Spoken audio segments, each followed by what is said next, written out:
for me, all my dreams, screenwriter dreams, to the trash.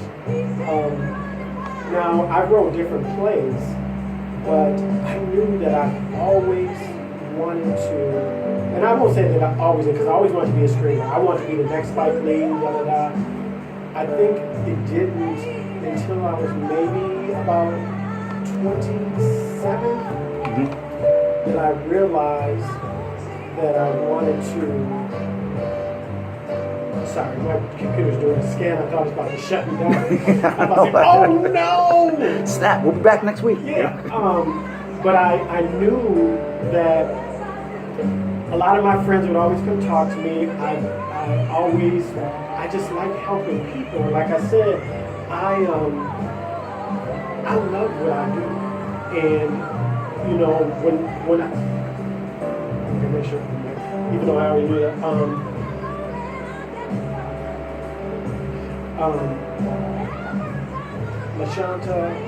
LaShanta Morrison, the way you moved her, and it's almost a pity because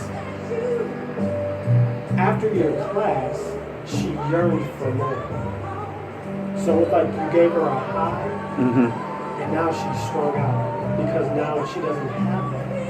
And I'm not blaming you. Oh, no, not at all. So I actually say to all my students that during the 3 weeks of class, they're going to be highly motivated. And once class ends, the motivation is going to dramatically drop. But I think that you've done your due diligence in you give them this information. And I know it's a burnout for you. You said you should be a week-long class? Yeah, well, it was 2 weeks. Okay. And I was cool with that, but they kept shortening it. Right. I actually think a week would be better because they need that. Without question. People need that. We all do. And it's and like I learned so much, and I told myself when I told you we needed to have an evaluation of your thing, I said we have to evaluate this because they need to know how important this is. My participants walked away like, okay, we're gonna.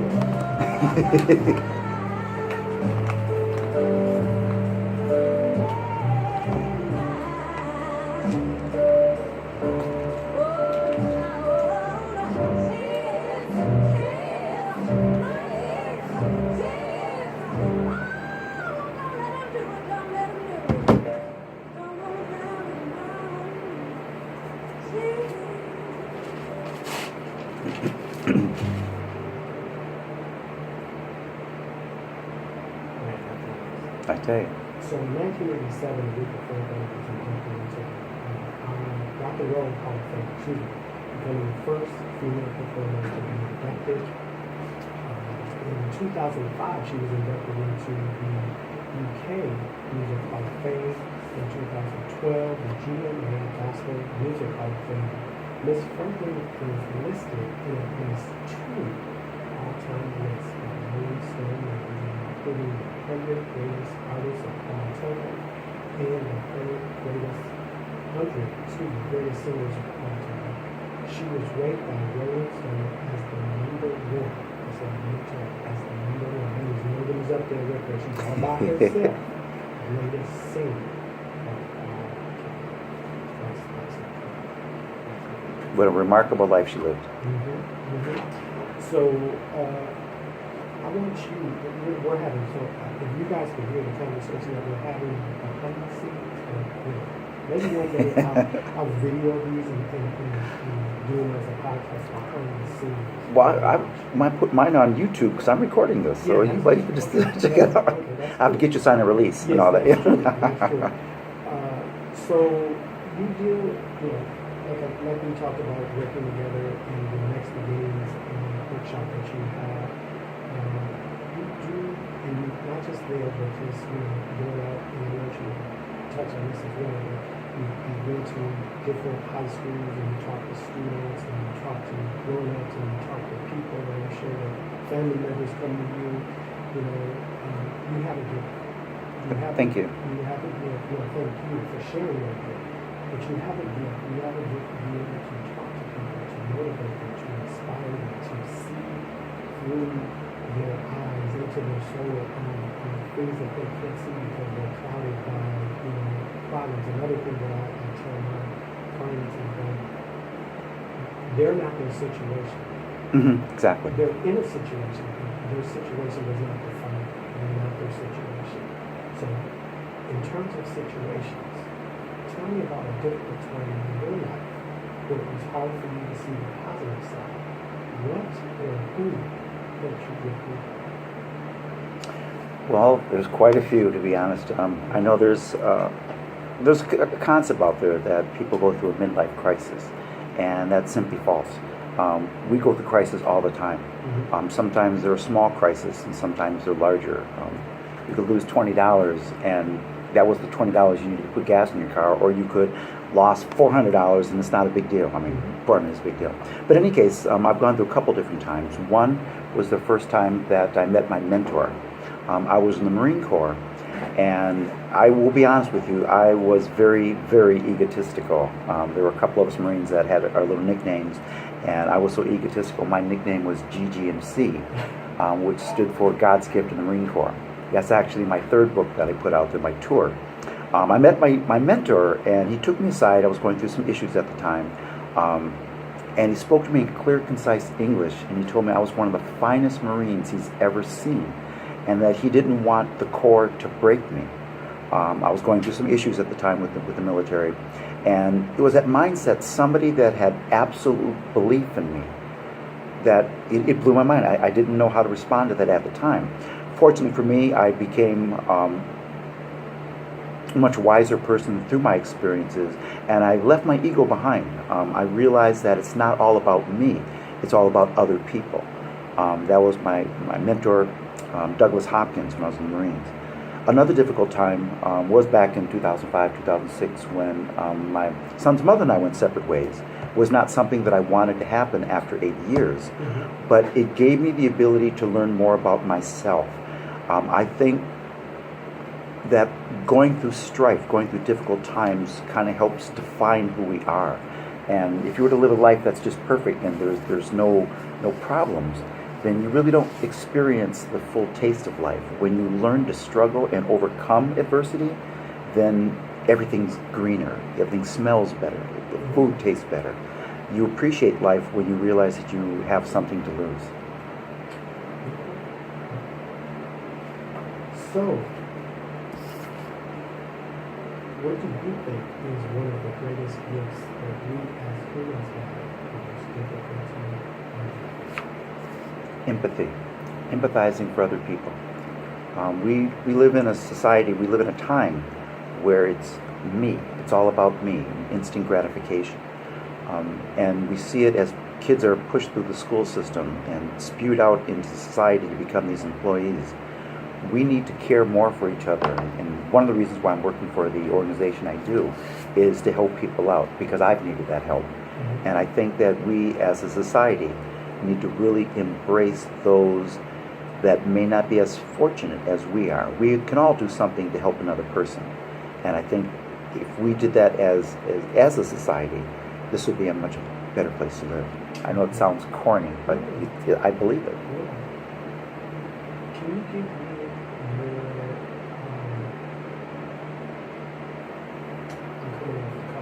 Okay, sounds good. I'm ready. Can you give, let's talk about the word fear. Yes. Okay. What is your impression of fear? That is so powerful, because that's one of the things that I talk about in class. Fear is what stops us from doing many things. But fear is not real. There's a quote out there, After Earth, from Will Smith, that I'm having a hard time calling the answers there, the actual quote. But fear is not real. It does not exist. Fear is the concern, the worry that something might or might not happen. That's what paralyzes so many people when they get in the interview chair, is that they're afraid of what might be asked of them or what might not be asked of them. That they won't have the opportunity to express themselves. But fear is something that embraces us all. But it's learning how to overcome that fear, learning how to risk. And what I talk about is getting out of our comfort zone, learning how to risk. When you learn how to risk, you learn how to develop your self-confidence in yourself. You learn to create a stronger sense of self-esteem. Because the worst that could happen could be as easy as just a no, but it's that fear that paralyzes people. As a father, and I've said this before, one of the things that I tell my children is that, in play that I compare it to being an athlete who's sitting on the bench. And I compare it to saying that if you don't at least try out for the team in order to make it on the team, in order to sit on the bench, then if you never even try out for the team, you're going to fail. It's an automatic no. Yep, a lot of people think, well, I'm just a bench boy, I fail, I'm not going back in. But if you don't at least attempt to do something, then you fail. You have to at least attempt to do it. Like you said, what's the worst that can happen? It can be a no, it can be a yes, and if you say in that frame of mind where you're not going to try, then you might as well go ahead and accept the word fail because you're not even trying. And I think to succeed is to at least try something. Exactly. There's a book out there that I teach in the next beginnings class that is called 5 Secrets You Must Discover Before You Die. And one of the secrets it's talking about is to have no regrets. Mm-hmm. And they're not talking about regretting things that people have done. They're talking about regretting things that they haven't done. And to spend a lifetime passing by opportunity after opportunity would just be devastating. And I understand going out there risking, getting out of your comfort zone is scary as well. Mm-hmm. But to live a life never really trying, as you were saying, would be truly a waste of life. So, I was just sitting there thinking about the word fear. I have fear of heights. But before I'm going to turn 50 in about 3 years, and this is crazy, I don't know why, but I'm going to jump off an airplane. I'm on the same page. Maybe we can do that together because I've yet to do that. You would have to inspire me and motivate me that whole time I'm on the plane. I mean, my mind tells me that if I was to jump out of an airplane, I could do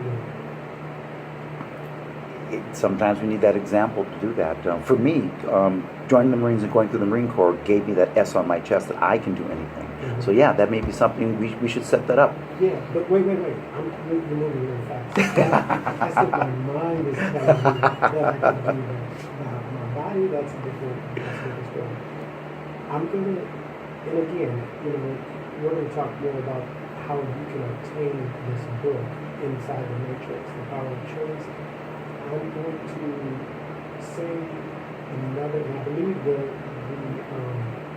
the bold print is from the movie? Correct, yes. Okay, all right. So I'm going to say this quote, and then I want you to elaborate on the quote, if you don't mind. I don't mind. Sounds good. And it's funny because we're talking about fear. Mm-hmm. And we were talking about failure, and we were also talking about suffering. I believe that as a species, human beings will find their reality through misery and suffering. Most definitely. With that, you can look at many of the TV shows that are out there. We're always looking at things that are negative. Reading the newspaper, it's negative. The ferry that overturned in South Korea, or the plane that crashed, and things like that. We feed off a certain amount of negativity, and it stays in our mind. There is a quote out there. I'm kind of shortening up for the broadcast here. It's an old Cherokee chief, and he's talking to his grandson, and he says, "Inside of us, there are 2 battles that are going on. One is fear. It is despair. It is anger. It is depression. It is hopelessness, and that fear is building on us. And there's another one inside of us, and there's 2 wolves. So that's the first wolf. The second wolf is joy. It's patience. It's glee. It's happiness. Determination. And these 2 wolves are battling inside of us at all times." Mm-hmm. And the grandson asks the grandfather, "Well, which wolf will win?" And he says, "The one that you feed." Fear is something that we will always feed into it, and it's so easy to do. You walk outside and fear of getting run over by a car, or plane crashing, or all these different things. And it's all that negativity that stays in our mind. Whereas we should go out there with the opposite end, or how positive, how grateful we are for the things that we have. I'm going to share something with you that I put this up on the board for the visual because most people get it that way, but I think you'll understand it. In the cup, is it half full or is it half empty? And when I ask this of my students, the majority of them say it's half full because that's the positive side. Mm-hmm. And I tell them, in actuality, the glass is already full. Mm-hmm. It's half full of water and it's half full of oxygen. It's that oxygen, that's something we can't see and we don't know it's there. Such as our health, such as our ability to speak, our ability to walk, our ability to communicate, things like that. We don't always see that. We see the negative, we see the emptiness. And that emptiness is the fear that we feed into. I can't see it, so it's not there. Well, On that thought, we need to go to a second. understandable. We got to think. We Think. do. We got to think.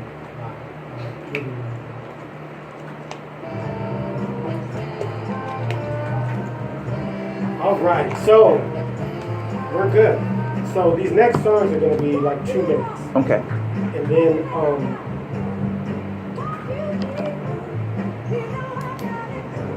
I'm actually really happy. I thought this was only an hour. I'm like, oh, there's more. Excellent. oh yeah, this is an hour and a half, and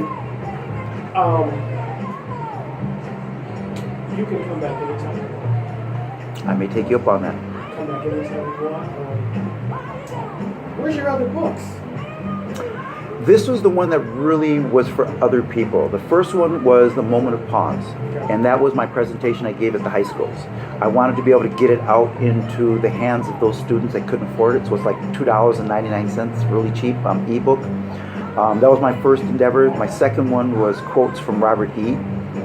It's just the quotes. On LinkedIn, I've matched them with a photo, and that's kind of cool, but I need to kind of get together and put a photo that's not going to get me sued with something that I can take.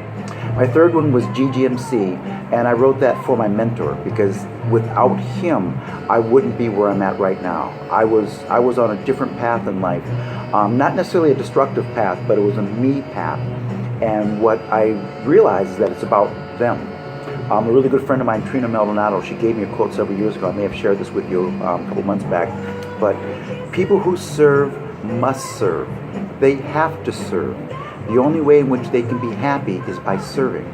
And I serve. I love helping people. Now, in my banking class, I talk about, customer